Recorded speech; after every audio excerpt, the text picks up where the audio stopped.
Okey, sekarang nak ajar printer macam mana tukar Bluetooth nama. Step 1, you off printer dulu. Lepas tu, sudah off, 2 button sekali tekan.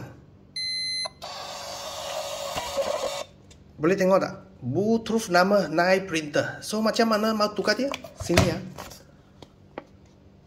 Macam mana mau tukar dia? Bagi phone punya WeChat dulu. Sudah masuk WeChat, lepas tu tekan tambah.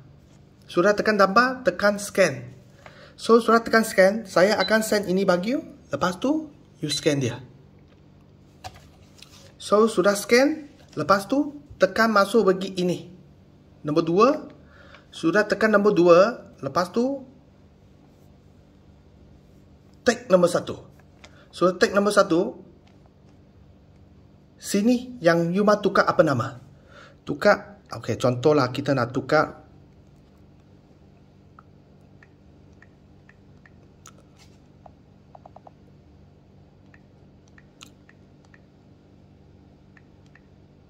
okey, nak tukar ini restart. Lepas tu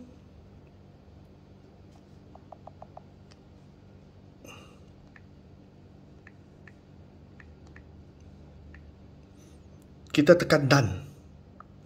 So, tekan bawah satu next. Lepas tu, okey, scan. Scan bagi naik printer. Di sini ada jalan lah.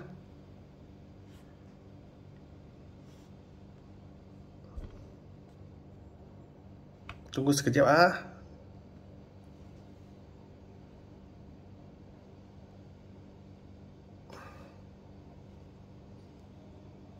Okey, dia tak berjaya. So, tak berjaya lagi, tekan satu kali.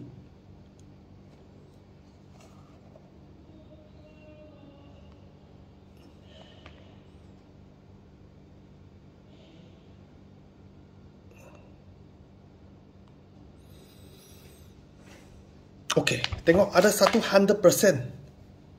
Tadi 100%. Ini macam sudah successful tukar.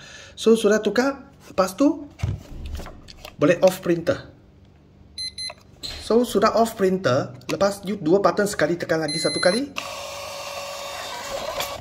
Okey, you boleh tengok printer punya Bluetooth nama. Okey, saya tekan masuklah.